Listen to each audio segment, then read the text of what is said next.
Curiosity is an innate human drive, the ambition to go beyond what we currently are.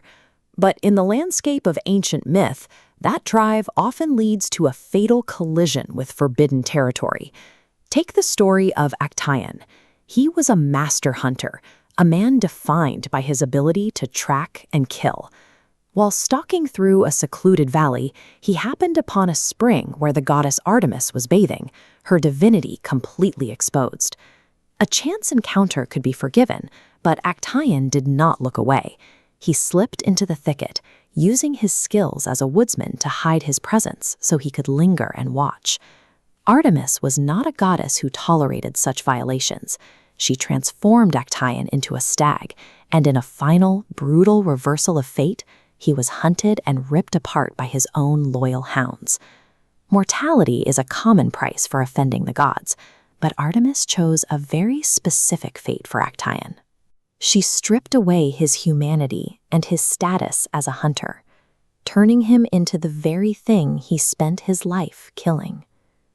To understand why this look was so dangerous, we have to look at the psychology of scopophilia, literally the love of looking. It is a drive that often eroticizes the act of observing others without their consent. Actaeon treated the goddess as a new kind of prey. He was applying his skills as a predator to the divine, using his furtive eye to capture her image from the shadows. Researchers note his unholy curiosity to see the goddess none may see. He gazed insatiately.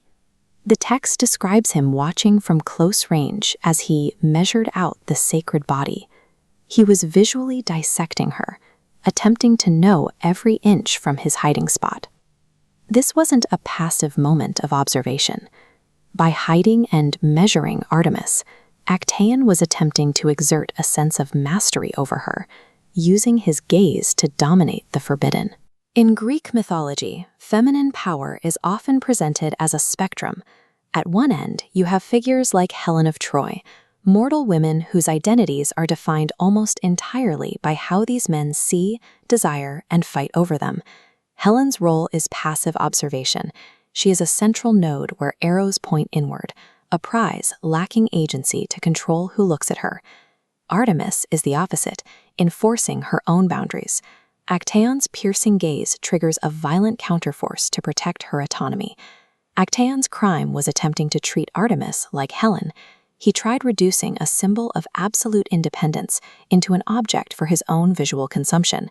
His intrusion threatened the core of Artemis's divinity. She could not remain the autonomous mistress of the wilderness if a mortal man was allowed to know her body against her will. The retaliation Artemis chooses flips the power dynamic completely. Actaeon, the voyeur who believed he was invisible and in control, is suddenly the one standing fully exposed and vulnerable to the goddess's sight. When he becomes a stag, he loses his human privilege. He is stripped of his master hunter status and his voice, leaving him unable to explain himself to the world he once dominated. Then come the hounds. Ovid lists them by name: Melampus, Ichnobades, Pamphagos, and Theron. These weren't random animals. They were Actaeon's own trusted companions. The tools he spent his life cultivating, his tracking skills, his knowledge of the forest, and his trained pack, become the exact instruments used to destroy him. The myth of Artemis and Actaeon serves as a timeless warning about the nature of the gaze. It suggests that the drive to objectify and dominate others is a destructive force that eventually turns back on the observer.